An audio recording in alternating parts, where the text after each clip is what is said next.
Okay, my music isn't working right now, but that's okay. Hey, welcome to Cryptotheology. I'm Rev Ochart. Nice to meet you, or nice to see you again. Today we are continuing on the topic of extraterrestrial life. So this is part 2. We talked about the first one, which was no, and part 2 is yes. The idea is, okay, let's talk about, and again, I'll just kind of start with, there's been lots of news and lots of stuff going on, a resurgence of like flying saucer type stuff. There's this program that has been de-secretized, that's not the right word, but anyways, you know what I mean, where the U.S. government has been tracking advanced aeronautic things. There's a pilot who's been very vocal lately about an event about 15 years ago where he saw this craft that he believes is from another planet. There's all of that sort of stuff. There has this last year, 2017, has seen a huge growth in the number of exoplanets that we know exist.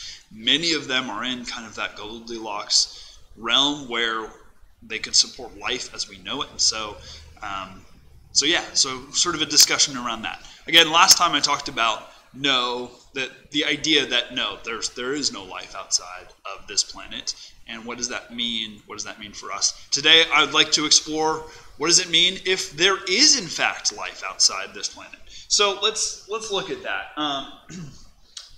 So, like I said last time, we said no, it's not. That's absolutely. Logically, that is a very valid option. It is a distinct possibility. It tends to be the standard sort of Christian understanding that, not necessarily standard Christian understanding, but a more, I can't remember the word, literal translation of Scripture says, oh no, there's no reference to alien life, there's no reference to life outside of the planet, so therefore it does not. Okay, fine. But today we're talking about the option of, yes it does. What if in fact there is alien life?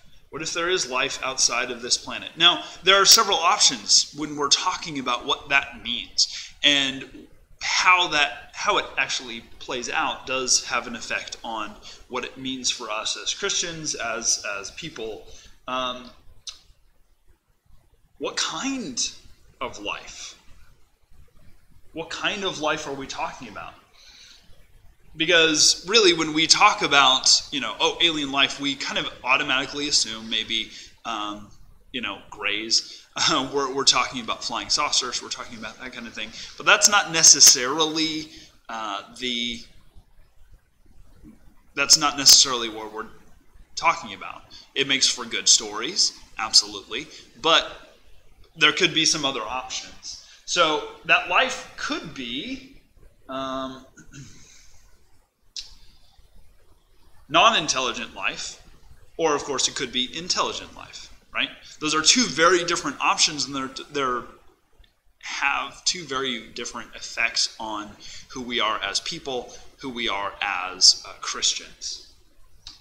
So, what if it's non-intelligent life? What does that mean? That could mean various different things, right? Because there's all sorts of different kinds of life. There's microbial life, right? Little tiny buggers. There's all sorts of. There have been stories about a moon rock in Antarctica, and they found a cell-sized fossil, basically, and it turned out that wasn't the case. Very recently, and I should be linking these articles, but maybe I will or maybe I won't. You can use Google, I'm sure.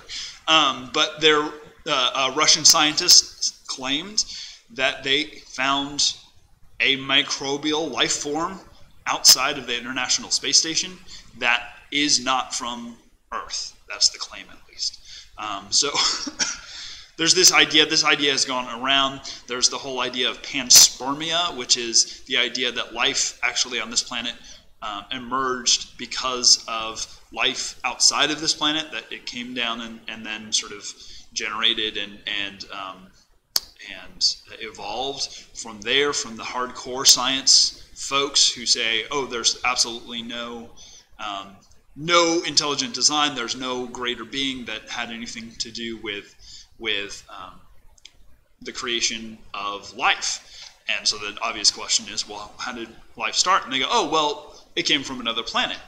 Well, that actually only extends it, because where does it come from before that? But anyways, so it could be microbial life.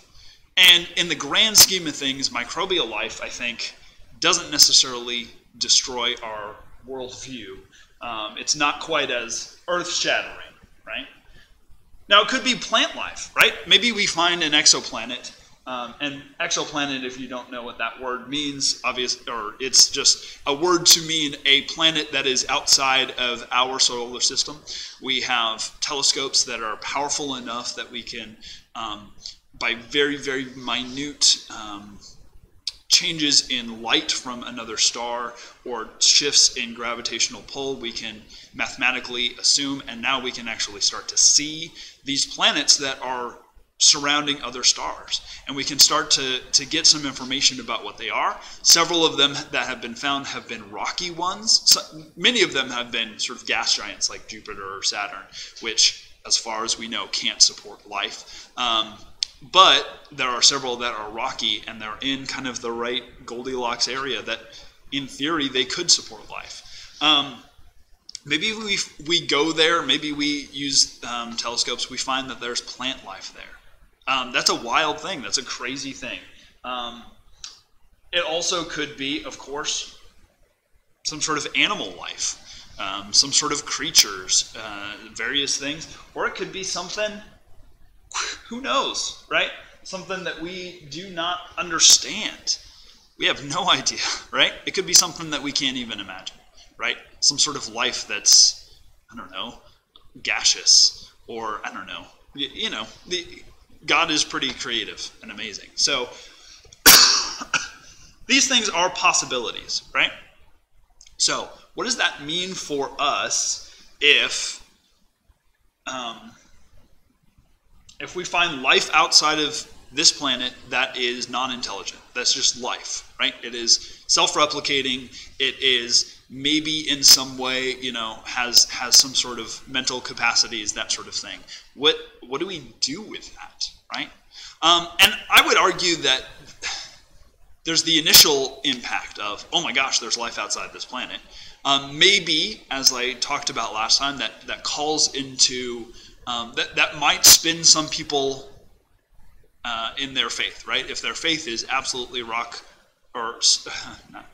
not their faith, but if their belief is connected to this idea that that there cannot be life outside of this planet because it doesn't exist in the Bible, it's not referred to in the Bible, finding life outside of this planet could potentially call that into question, which is not necessarily a bad thing. It is something but that's going to have to be a faith journey for that person, right? It could. It really, I think, it could be grouped with the whole idea that there is not other intelligent life. We'll still have to ask, well, why is there so much stuff out there? And now there's more stuff. It's more complex stuff, right? But we're still not talking intelligent life. So that's not as spiritual of a question. So maybe the same idea of maybe we're going to go out there and explore, and maybe, I don't know. Some of those things are going to be very similar. It's, I feel, not as like world-shattering if there is just life out there. What we're really talking about when we're talking about world-shattering sort of stuff is intelligent life. What if there is intelligent life out there? Now, another question we have to ask is, what is our interaction with this intelligent life? Again, if hypothetical, we find that there is intelligent life out there, what's our connection to it? It could be an indirect contact sort of thing, right? Maybe we get a message from another celestial system, right? From another culture, another planet. right? Now, it could be a direct message to us, but more likely, it's something like our radio waves have been going out since we started broadcasting them as a species, right? So, out beyond our solar system now, there are radio waves of, early radio programs. There's radio waves of I Love Lucy, and they're just kind of cruising, right? And it could be that somebody else picks those up, and it would be, we could pick up that sort of transmission from another culture, right? And it would be, yes, proof that there is another culture out there, right? There's another species out there, but we're not having direct contact with them. It's more of this passive, we can receive this information, we try to, figure it out, we realize that, they have an interesting form of the musical scale. Oh, look, we figured out this, this language, and maybe we can learn some about the culture and that sort of stuff, but there's not a direct sort of connection. Well, that's going to have some pretty major impact on us, however, as a species and as Christians, right? If we find out that there is life outside of our planet that is intelligent, well, we have to ask ourselves, is this a souled life, right? Do these lives have souls, as we would suggest, or as we would think about it, right? Is there a spiritual aspect? I would assume that there is, right? If there is intelligent life out there, I would say yes, absolutely. There is a spiritual side to all of life, and especially intelligent life. The account from Genesis that we have, Genesis 1, right? God looks at creation and he says, I want to make something in my own image. And God creates humanity, male and female, right? We are created in a different way to the way that the animals are created. There's this spiritual aspect to us. There's this intelligence. There's an ability to use logic. All of those sorts of things. To think hypothetically in the first place. All of those things make us distinct. So if we find another species that is the same way, maybe we assume that same sort of process has happened with where God has imbued them with something more, which really makes us think about this sort of stuff, right? What are we going to learn from them, right? And that's an important aspect of this as well. I'm saying aspect a lot. I don't know why I'm saying that. And of course, direct contact is going to be that to the nth degree, right? So first contact sort of situation. Or, as some conspiracy theorists might say, 576,000 contact, right? Contact with the actual culture. Because there are some people who believe that there is intelligent life from other planets that have had contact with our species for a very long time. Or it could be, first contact, Vulcans come down and they say, hey, what's up? We were in the neighborhood and we saw that you were doing this. That obviously is going to have a huge cultural impact, right? Because then we're having a dialogue, right? Once we figured out the language stuff, or maybe we've already figured that out already.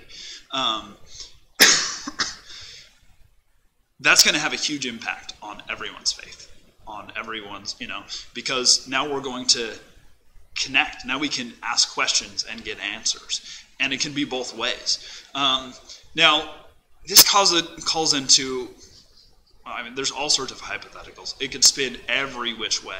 But a couple of major things that we could look at as Christians, as we're thinking about this theologically, the big things are these. Kind of what is their... So what can we learn from them? Sorry, I went ahead. Obviously, a lot of things. If this is a species that has come to us, obviously there's some major technological advancements. We can learn some of that sort of stuff. Whether they're benevolent or malevolent, that's a major issue, and that's, we see that all throughout science fiction and all sorts of things. Is this species here for benefit of others, or are they here for their own purposes? What's going on here? Is this conquest? Is this whatever it is? Is it, insidious? The Twilight Zone to serve man is just amazing, where this alien species comes down, and it seems like they're these benevolent creatures, and they're here to help everyone, and it turns out that they have their own interests. And I encourage you to watch that, and I don't want to spoil the end for you, but right? So there's all sorts of things. What can we learn from them? Obviously, and science fiction, that's what we tend to focus on, right? In science fiction, in speculative fiction, all of these sorts of things, that tends to be the core. What are we going to learn from these species? Now, from a religious standpoint, right? Do they have a religion? Do they have a faith of their own? What can we learn about that? And that's an important thing for us to think about. Now, it's not necessarily a scary thing. Now, it could potentially be an okay thing, because let's think back through the history of mission, right? The history of the mission and transporting and translating the gospel has always come up against cultures that believe other things. That's not new. That's not something that's too crazy. And yeah, we look at the history of Israel and Judah. We look at the Old Testament, and these people are constantly going through these crises of, well, we should be worshiping God, but they start worshiping other gods, the gods of the nations that they've been brought to. The nations that God is giving them victory over. And they're constantly struggling with worshiping these other gods. And then they have to be brought back to worshiping the one true God. So, right, same sort of thing is probably going to happen. But I think something that's interesting, something that I don't hear a lot of, there is some of it, is what can they learn from us? Right? Especially when we're talking about the gospel. Can that be translated to another species? Well, absolutely. Absolutely it can. Right? Because, again, looking through the history of mission, the gospel has transformed or not transformed, but it is more fleshed out. We learn more about our great God as we come in contact with different cultures. You look at, most of the New Testament is all written from this hybrid of Hebrew and Greek, Roman sort of thought as they come together. The whole idea that Jesus is Messiah, that's a very Jewish understanding, a very Hebrew understanding. Well, God has promised an anointed one, Messiah. And so, therefore, that's who Jesus is. Well, it starts transitioning into Roman culture as they're realizing, oh, wait, the gospel is not just for us, it's for everyone.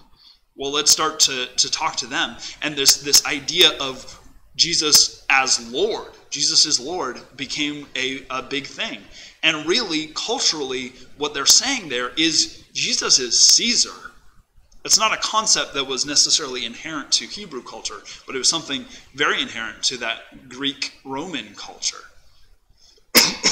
And it became a big issue because these Christians, these people of the way, were saying, well, Jesus is Lord, and other people are saying, well, no, Caesar is Lord.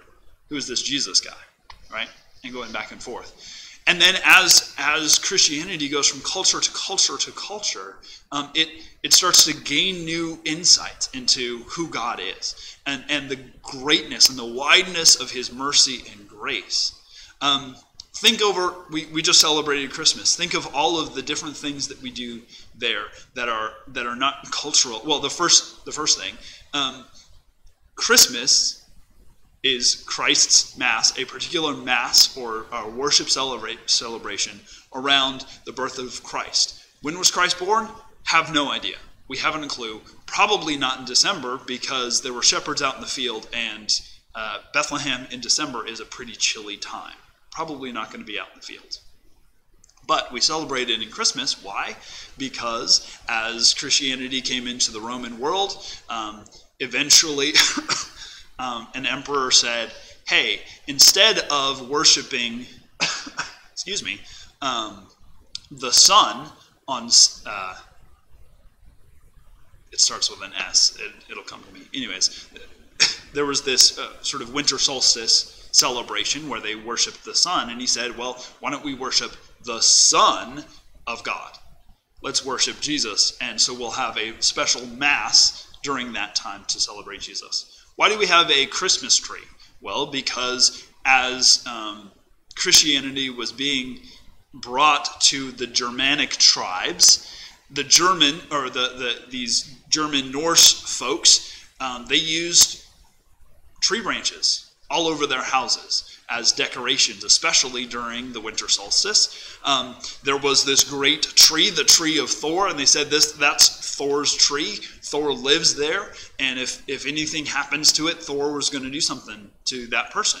Well, this missionary, I don't remember his name, finally got kind of fed up with this talk and cut down Thor's tree. And they went, oh my gosh, what did you do? And nothing happened. And they realized, well, I guess there's not a Thor then. So what should we do now?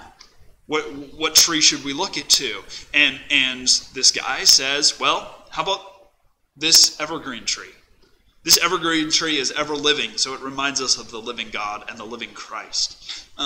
It is straight, and so we build our houses with it, and therefore it should be the pillar and the core to our lives and our faith, all this sort of stuff, right? All of this stuff all came because it was transmitted across cultures. Well, why would we think that that's not going to be the case for life outside of our planet, right? Coming into cultures and species that are not our own, the gospel can be transmitted there. This is something, another question, this is the other question, that is a very hypothetical, is, well, if there's intelligent alien life out there, and assuming maybe we have at some point direct contact with them, are they even in need of redemption?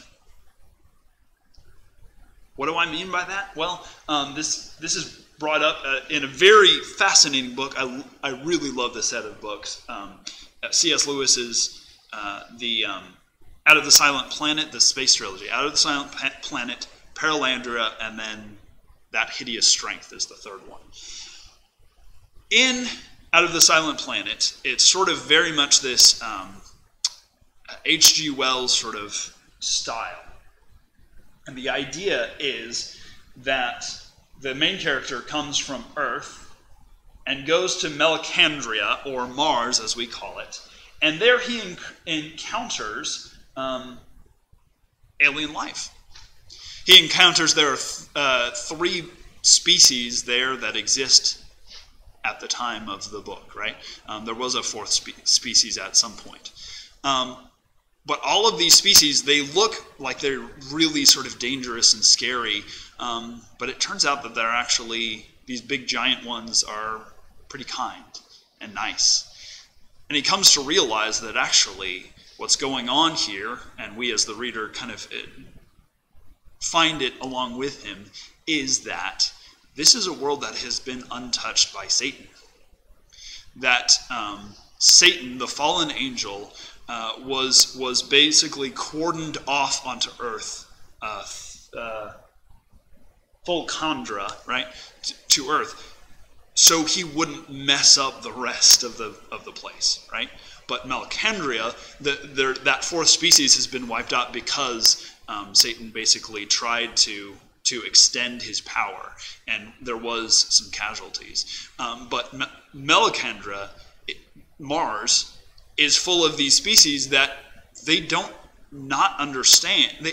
They can't understand the humans. Eventually the protagonist talks about it as that they're bent. That there are these people who they're greedy, and they're there for conquest, they're there for resources, all that sort of stuff. And the people on Mars, they just don't understand. Like, why would someone even do that? Why would they take more than they needed? Well, that doesn't even make sense, right? And so it's this idea that they actually aren't in need of redemption. we're in need of redemption because we are fallen, but there might be other species that are not. How can we learn from them? Oh my goodness, right? If God has already been at work in them, and again, this goes back to missional theology, and maybe this needs to be a whole another thing because I'm coming up on half an hour. But as we talk about mission, when we're translating the gospel to other places, the places where it really works is where we assume that God has already been at work. Because we find that God is already at work. God has already laid the ground plans in cultures where we come in. And where we fail is where we come in and say, hey, you need to be European Christian, Western Christians like us. In the middle of Africa, you need to dress up in suits and ties because that's the way we worship. But the places where it really takes hold, the gospel really takes hold, is where we go to these cultures and say, hey, let me tell you about God. Where we find out about their understanding of religion and their gods. And almost always there is this concept of kind of the head God, and this God tends to have the word that's basically God. That is, it's also the general word for divine being, but it's also referring to this guy. And our missionaries go in and they go, you know what, let me tell you about your God. Your God who did all this great stuff? Absolutely. Great. Okay, wonderful. Well, let's keep talking about that. But you know what? That God became flesh. And he lived among us. And let me tell you that story. And where people really are overwhelmed with the gospel is when they see not only their own culture in it, right? They see where God has already been at work in them.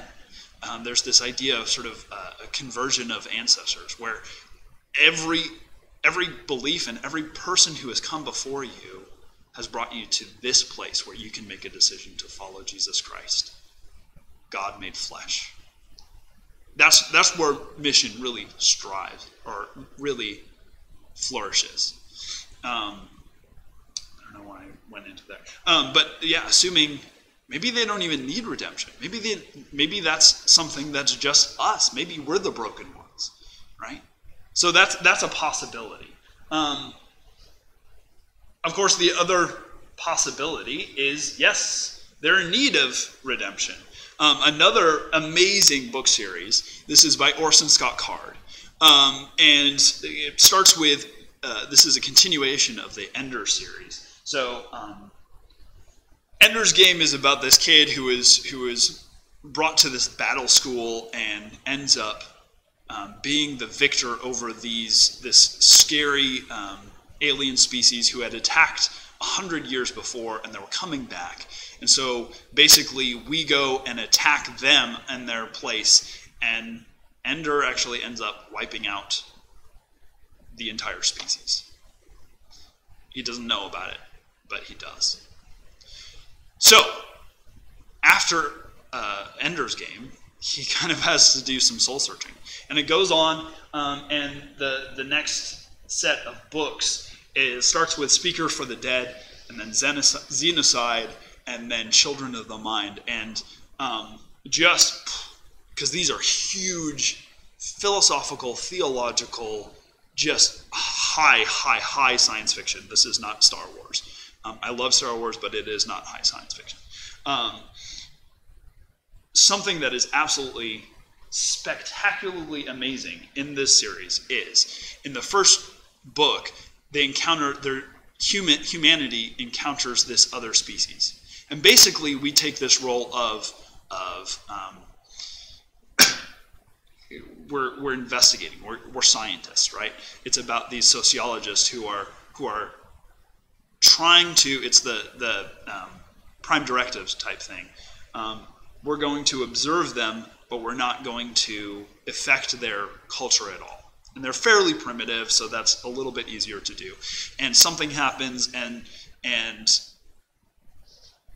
that barrier is actually broken. Well, it actually gets to the point where there is actual interaction between these two cultures. Well, in the second one, in Xenocide, they've started, like, the world where this is all happening happens to be a Catholic colony, right? So there's a priest there. And there's a priest who decides, I'm going to go and preach the gospel to them. And he does, and he succeeds, right? And so there's this group of these Picaninos that are believers in Jesus Christ. And there's this transition. It's exactly the same as we've seen in every other culture. There are some who start to believe. There are some who don't, and there's some conflict in there. There's some new understandings of how does God work in through us because it's being translated to another gospel. This series is the only place I've ever seen this idea in media, where maybe we need to extend the gospel, and it's not really that far-fetched. Think about this. Right before Jesus ascended, he says to his disciples, I want you to go to Jerusalem. I want you to wait there. And then you're going to go from Jerusalem to Judea to all the world, preaching in my name, telling all the things that I told you, baptizing in the name of the Father, the Son, and the Holy Spirit. And behold, I will be with you until the end of the day. Right? That's what he said. So it's this sort of concentric circles. If we look at a map, so Jerusalem is over here. I can't quite see the full big thing.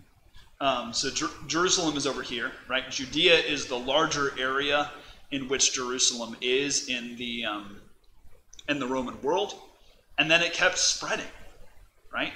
We look at a map of the red bits. I'm going to have to open this up a little bit. So the darker bits, the orange, is what Christianity was around 300 AD. The reason why it's 300 AD is that's when Christianity was opened up from being sort of this illegal religion within the Roman Empire to now being the religion of the Roman Empire. And then you see the lighter orange is the extent of Christianity from 300 to 600, right? It starts to spread. It's, again, this start small, and then you get bigger and bigger and bigger. Well, if we go on in history, we get to the point where now this is what Christianity looks like now, right? As these countries are darker, there's more people. Yes, it's nominal Christians. It's people who at least kind of connect themselves to Christianity, and it spread, right? And you see that there's huge pockets of Christianity in Africa, especially South Africa. In South America, it's huge, much more actually than in America. And in that sort of Western European area, and then out from there. And so it keeps spreading and spreading and spreading. So, here's the question, right? If there's these concentric circles, and you start with Jerusalem, and then Judea, and then the rest of the world, and it keeps spreading and spreading and spreading, why would we think that it stops there? What if, and this is a huge what if, and this is not a what if that we're probably going to see in our generation, maybe, but what if it keeps going? Oh, there's my thing. Oh, that's cool. That's exciting. Except for, there you go. What if it keeps going? What if after we have spread the gospel throughout the world, and that doesn't necessarily mean that everyone on planet Earth is Christian, but what if we then keeps going into our interstellar neighborhood, going out to those exoplanets, and then our galaxy, and then we keep going, right? And maybe this is not something that we do. Maybe this is not something that we do in this lifetime. maybe this is in fact something that we do after Christ returns and redeems this world. You note I think it's interesting in Revelation 20 and 21, the New Jerusalem comes down, descends. Which sounds, if we're being really kind of kooky and out there, kind of like a giant spaceship. Comes down. And yeah, I know this is really weird and off, but this is interesting to me. It's hypothetical, at least. Maybe in the millennial period, as we talk about, or maybe after that, right? When we have figured out our stuff, where Christ is our king, maybe part of the mission, part of the goal, because mission is part of what we're to do in this world. Maybe mission is to be what we're to do after this world too. Maybe in our redeemed bodies, we're going to be going to other planets and proclaiming the gospel. Maybe, I don't know. Again, this is all really super hypothetical. This is all just kind of thinking about this stuff in advance. Maybe it inspires you. Maybe you think I'm a crazy person, and that's okay too. But yeah, what is God's plan for us? For us as a species? What if there is life out there? What does that mean? Yes, there are challenges. Yes, there may be species out there that are very hostile. But God's going to be with us, always. Maybe God is going to use those just like he did the empires in the Old Testament, right, for exile. Maybe God is going to use other species to bring us back on track. God is amazing. God is creative. God has created this amazing, huge universe. So, existence of other species, maybe not that crazy. Maybe not so much calling us to account, calling us to account, but maybe not so much drawing us away from God, but maybe it's drawing us to God. Who knows? I don't know. Again, this is all hypothetical, at least in theory. So thanks for joining me today and listening to me as I kind of rant and talk about all of this stuff. Hope you enjoyed it. Hope it was inspiring. If you have any questions, let me know. I already have a suggestion for another episode, which I think is going to be a good one. So keep praying, keep being weird, keep thinking and thinking through all of this stuff. Have a blessed day, and I'll talk to you later. Thanks.